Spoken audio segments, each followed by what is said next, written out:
Salam alaikum wa rahmatullahi ta'ala wa barakatuh. Bonjour. Aujourd'hui, on va parler un peu de la portée de cette visite de M. Macron, le président de la République française, au Maroc. Qu'est-ce qu'il apporte de nouveau? Certains analystes, et même des personnes lambda, ont essayé de réfléchir là-dessus et de savoir qu'est-ce qu'il y a de nouveau dans cette visite. En fait, ce qu'il y a de nouveau, c'est quelque chose d'immense. Le Maroc cherche à se défaire des accords qui ont été consentis à l'issue du protectorat. À la fin du protectorat, pour que le Maroc accède à son indépendance, on s'est assis à table et on a signé des accords d'Aix-les-Bains et les accords de celle de Saint-Cloud.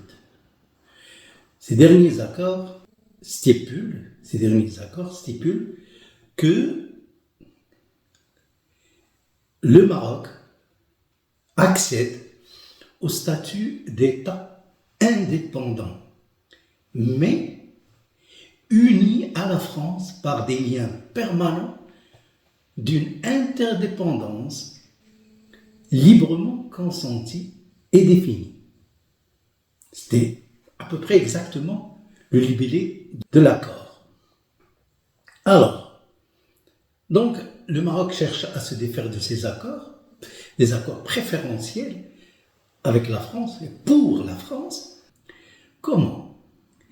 Eh bien, le Maroc s'était préparé, Sa Majesté le Roi s'était préparé dès ses études supérieures à cela. On se rappelle tous qu'il a obtenu sa licence en droit et a présenté ensuite à la faculté des sciences juridiques, économiques et sociales de Rabat un mémoire sur l'Union, écoutez bien, l'Union arabo-africaine et la stratégie du royaume en matière de relations internationales. Vous voyez, ensuite, un doctorat en France. Et là, ça parle de la coopération entre la communauté économique européenne et l'Union du Maghreb arabe. Union qui n'est quasiment plus. Cette vision de Sa Majesté s'est limitée au seul pays du Maroc face à l'Europe. On peut dire par là que l'Algérie avait déjà raté le coche. Donc, ensuite, dès le 18 octobre 2016, il a entamé ses périples en Afrique. Ces longs voyages, on se rappelle tous, qui faisaient dire à certains illuminés, à quoi bon? Eh bien, en visionnaire, Sa Majesté le Roi, que Dieu lui accorde prompt rétablissement, et l'assiste, il avait remarqué que la côte de la France était en chute libre en Afrique, notamment avec la montée d'une prise de conscience de l'élite africaine, l'Afrique de l'Ouest, qui a été occupée dans le temps, on se rappelle, presque toute par la France. Alors cette prise de conscience, selon laquelle la France exploitait à outrance ces pays, exploitait à outrance leurs richesses. Généralement, c'est une jeunesse qui a commencé à manifester par le biais des réseaux sociaux, des manifestations de rue, etc. Sa Majesté, lors de ses voyages, a proposé une nouvelle vision des relations économiques internationales où tout le monde sort gagnant. Voyez-vous ça? Chose nouvelle pour les dirigeants africains, surtout aux pays du Sahel. se rappelle, la plupart des dirigeants étaient un peu maintenus au pouvoir grâce à un soutien plus ou moins apparent de la France. Et en contrepartie, on exploitait leurs richesses. Mais avec la venue de cette élite, le Maroc a dû sceller des accords avec plusieurs pays africains. Dans le secteur des banques, des assurances, télécommunications, transport aérien, l'agriculture, le bâtiment, l'industrie, le commerce, et j'en oublie. En plus, les pays du Sahel, dont les nouveaux dirigeants, tout comme une grande partie de l'élite militaire et l'intelligentsia, les pays africains, ils ont poursuivi leurs études et ont eu des diplômes ou des grades au Maroc. Les rapports entre la France et le Maroc se corsent de plus en plus. Pourquoi? Eh bien, la France a dû voir la place que commençait à prendre le Maroc en Afrique. Et les dirigeants de ce pays n'arrivent pas à assimiler qu'il y a eu un changement dans le monde, que le Maroc a changé. Et le Maroc, qui commence un peu à étendre sa zone d'influence sur les pays africains, était mal vu. Bien sûr, certains professeurs, des universitaires, des chercheurs français, moi j'en ai vu sur des tables rondes sur les chaînes françaises, avaient sonné l'alerte en disant attention, ces Marocains sont des gens intelligents. Il faut essayer de trouver un compromis, une nouvelle vision concernant les rapports avec le Maroc. Et le bras de fer a continué. Il y a eu bien sûr des pressions de la part de la France, par les médias, par certaines accusations fallacieuses, l'écoute, Pegasus et tout. Mais le Maroc a résisté. Le Maroc, passez-moi l'expression, n'en a rien à foutre. Il a continué à tenir. Et c'est là c'est par cela qu'on remarque si un pays est devenu puissant ou non. Eh bien, le Maroc l'a bien montré.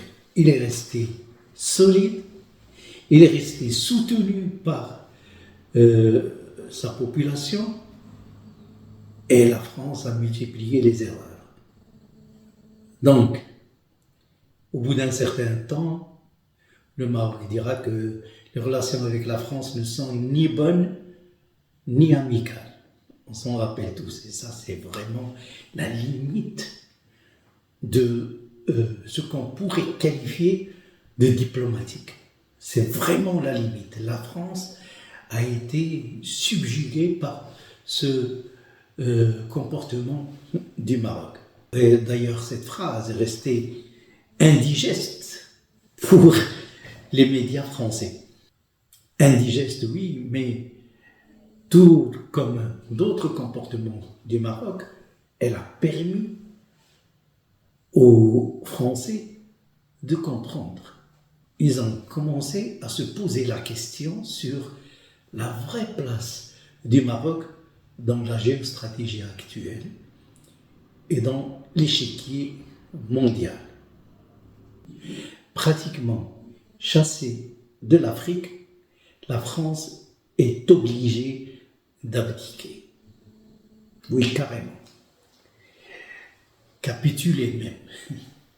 Parce que le Maroc a ceinturé l'Algérie au sud, puisque c'est l'Algérie qui assurait un peu le gardiennage des pays du Sahel et constituait un passage obligé vers la Méditerranée, donc vers la France, client ou disons plutôt exploitant quasi exclusif de ces pays du Sahel. En proposant l'accès à l'Atlantique par le Maroc, Sa Majesté a opéré, a effectué un coup de maître stratégique, doublé d'un coup encore plus inattendu, c'est celui du pipeline Nigeria-Maroc, qu'on appelle aujourd'hui Nigeria Atlantique. En déclarant reconnaître la souveraineté du Maroc sur son Sahara, en termes d'échec, on va dire que la France fait avancer sa reine. La France fait avancer sa reine, mais elle savait très bien, et M. Macron le savait, que la souveraineté du Sahara n'est pas le véritable enjeu. Puisque sur le terrain, cette souveraineté est déjà consommée. Et oui, on sait très bien qu'en droit international, le principe de la souveraineté a un corollaire et non des moindres. C'est le principe de l'effectivité. Et le Maroc, dans ce cas d'espèce, la souveraineté du Maroc sur son Sahara est effective. Donc la France n'ajoutait carrément rien à la soupe. Elle a déjà bon goût. Et les subterfuges avancés par les Algériens, nos voisins, nos chers voisins, ne vont pas tenir longtemps. La France le sait aussi. Et le lest que continue à donner l'ONU à ces subterfuges algériens, tout en sachant que ce n'est que du consommable pour sa politique intérieure, pour sa politique interne, ces subterfuges allaient arriver à terme. Et ce lest aussi est arrivé à terme. La corde commence à se tendre. Donc la France savait que le véritable échec au roi, l'échec à son roi, sur l'échiquier, effectué par notre auguste souverain, toujours en termes d'échec, c'est déclarer caduc tous les accords inégalitaires post-protectorat. Ça, c'est l'échec au roi. Et ça, je crois que c'était l'essentielle condition du retour à la normalité des relations Maroc-France. C'est bien cela la nouvelle page dont parlait M. Macron et que Sa Majesté a corrigé, il l'a dit lui-même, Sa Majesté l'a corrigé en qualifiant ces nouveaux rapports de nouveaux livres. Ça y est, on n'est plus sur le même registre.